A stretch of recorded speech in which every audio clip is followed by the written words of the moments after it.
अस्सलाम वालेकुम, this is Qasim. आज की वीडियो में हम बात करेंगे कि how to connect Microsoft Outlook with WordPress using WP Mail SMTP Pro plugin. सबसे पहले आपने क्या करना है, इस प्लगइन को परचेज़ कर लेना है। जो भी रीज़नेबल प्राइस आपको लगती है, मैं ये पहले वाला जो है वो रिकमेंड करूँगा। तो आपने पहले वाला जो है वो पैकेज परचेज़ करना है। परचेज़ करने के बाद अपने अकाउंट में लॉगिन कर लेना है और लॉगिन करने के बाद आपने जाना है डाउनलोड के अंदर। डाउनलोड पे क्लिक करने के बाद यहाँ पे आप देख सकते हैं कि WP mail SMTP pro plugin जो है वो हमने बाय किया है और यहाँ से आप प्लगइन डाउनलोड कर लोगे। डाउनलोड करने के बाद अपने वर्डप्रेस पे जाना है, प्लगइन के पेज पे ऐड न्यू प्लगइन करना है। डाउनलोड करने के बाद हम जाएंगे अपनी वेबसाइट पे। प्लगइन का पेज मैंने ऑलरेडी ओपन किया है, यहाँ पे ऐड न्यू करके प्लगइन आपने इंस्टॉल कर लेना है। ठीक है, इंस्टॉल मैंने ऑलरेडी, यहाँ पे आप देख सकते हो WP mail SMTP pro plugin. ठीक है, जो फ्री वाला वर्जन है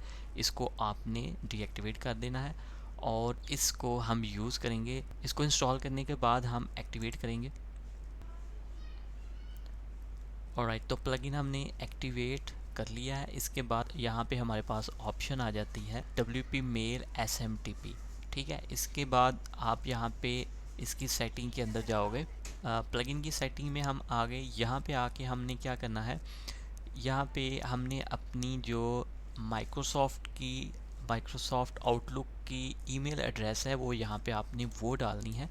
जिस ईमेल के थ्रू आप अपनी वर्डप्रेस की वेबसाइट से ईमेल सेंड करना चाहते हो, उस ईमेल अकाउंट को आपने इस सेटिंग के अंदर यूज़ करना है। ठीक है, तो मैं यहाँ पे अपनी जो ईमेल है वो यहाँ पे ऐड कर दूँगा, जिस ईमेल के थ्रू हमने इस वेबसाइट से यूज़र को ईमेल सेंड करवानी है। ठीक है क्या, इसको फ्रॉम ईमेल के अंदर आपने वो वाला अकाउंट की ईमेल आईडी देनी है। उसके बाद यहाँ पे फोर्स फ्रॉम ईमेल में यहाँ पे आप ऑन पे क्लिक करोगे और यहाँ पे फ्रॉम नेम जो है उसको, यहाँ पे अपनी वेबसाइट का जो भी नेम है, हमारा ये नेशनल वेटिंग आ रहा है तो हम इसका जो फ्रॉम नेम है वो ये वाला सेट कर देते हैं। उसके बाद फोर्स फ्रॉम नेम, यानी कि जो आपकी ईमेल जाएगी वो फ्रॉम नेम जो होगा वो ये वाला, और जो है वो फोर्सफुली यही ईमेल के अंदर जाएगा।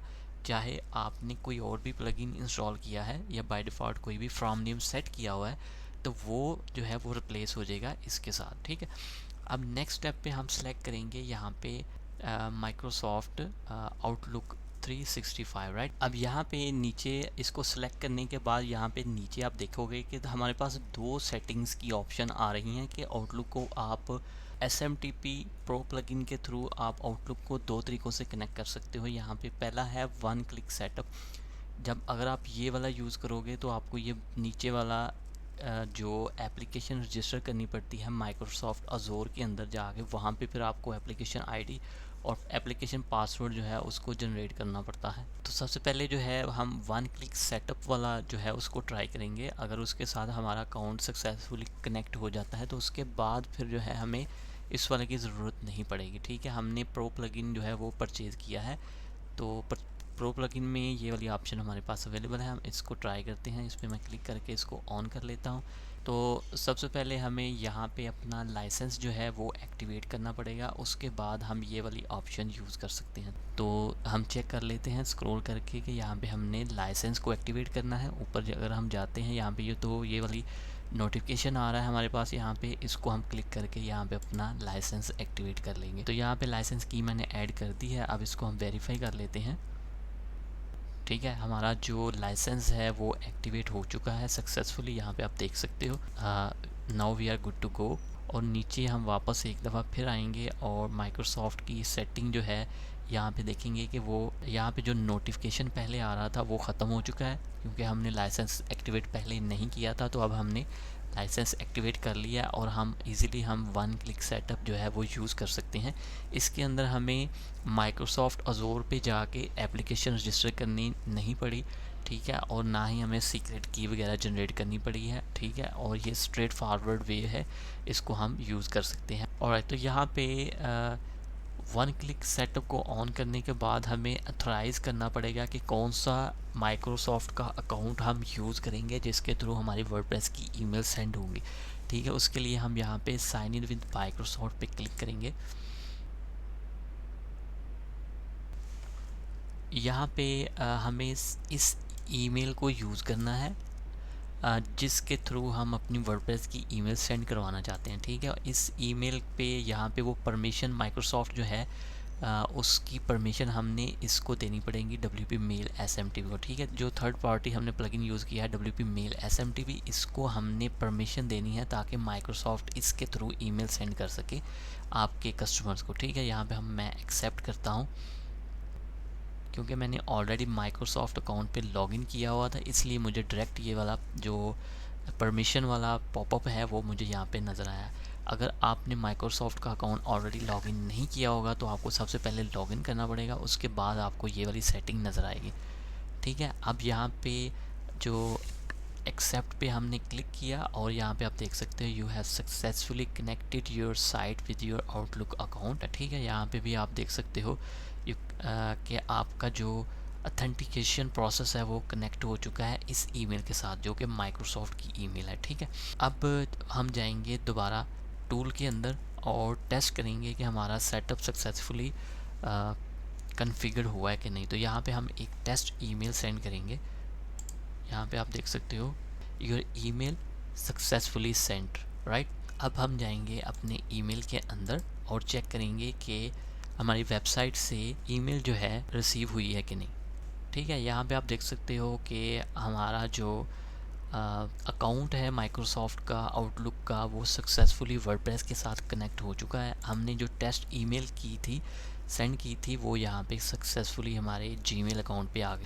अब हम इजीली कोई भी फॉर्म जो सबमिट करेंगे अपनी वर्डप्रेस की वेबसाइट पे वो SMTP के थ्रू जो है जो कनेक्टेड है हमारे माइक्रोसॉफ्ट अकाउंट के साथ उसके थ्रू ईमेल जो है कस्टमर को सेंड होंगी। ठीक है, ऑलराइट। तो यहाँ पे हमारे पास यहाँ पे और भी सेटिंग्स आ रही हैं। यहाँ पे आप देख सकते हो कि ईमेल लॉग के अंदर अगर कोई हमारे पास नोटिफिकेशन एरर आएगा तो हम इसको एनेबल कर लेंगे, तो कोई भी जो हमारे पास एरर होगा वो हमें पता चल जाएगा कि किस वजह से हमारी ईमेल जो है वो सेंड नहीं हो रही। इन केस अगर ईमेल हमारी सेंड नहीं होती तो ये सेटिंग हमें बताएगी कि आपका कौन सा इशू है जिसकी वजह से ईमेल नहीं जा रही। ठीक है, और इसके बाद और भी सेटिंग है, इनको हम एज इट इज़ रहने देते हैं। तो लॉग का जो डे है उसको हम यहाँ पे 1 वीक सेलेक्ट कर देते हैं और रिटेंशन पीरियड जो है 1 वीक रख दिया और हमने इसको सेव कर दिया।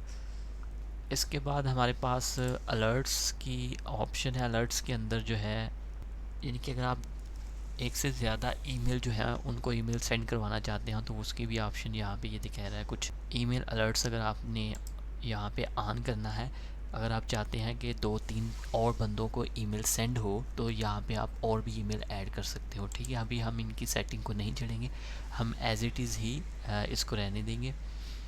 ठीक है, उसके बाद आगे एडिशनल कनेक्शन है जिसका मतलब ये है कि अगर आप की ईमेल SMTP आउटलुक के थ्रू नहीं सेंड हुई तो आप बैकअप कनेक्शन यहाँ पे ऐड कर सकते हो। एक और कनेक्शन यानी कि अगर आउटलुक से ईमेल सेंड नहीं होगी तो इसके अलावा कोई और मेथड हम यहाँ पे यूज़ कर सकते हैं एज ए बैकअप, तो वो भी हम जो है उसके थ्रू भी ईमेल हमारी सेंड हो जाएगी तो वो फेल्ड में नहीं जाएगी। ठीक है, उसके बाद स्मार्ट राउटिंग ईमेल कंट्रोल वगैरह इसमें देख लेते हैं क्या है। इसमें भी डिफरेंट सेटिंग है। चेंज ऑफ एडमिन ईमेल, इसमें डिफरेंट सेटिंग है। चेंज ऑफ यूज़र ईमेल और पासवर्ड। ठीक है, इनमें से आप देख सकते हैं जो भी ईमेल जो है रिक्वायर्ड जो भी सेटिंग आपको ज़रूरत है उसको आप यहाँ पे चेंज कर सकते हो। इसके अंदर डिफरेंट ऑप्शन है हमारे पास के अनाउंसमेंट, नोटिफिकेशंस, डिलीवरी एरर जो है उसको आप हाइड कर सकते हो। डैशबोर्ड पे विजेट को हाइड कर सकते हो। ठीक है, तो ये डिफरेंट सेटिंग आप यहाँ पे चेंज कर सकते हैं। If you have any question you can leave me your comments and I will get back to you as soon as possible. Thank you and see you in the next video.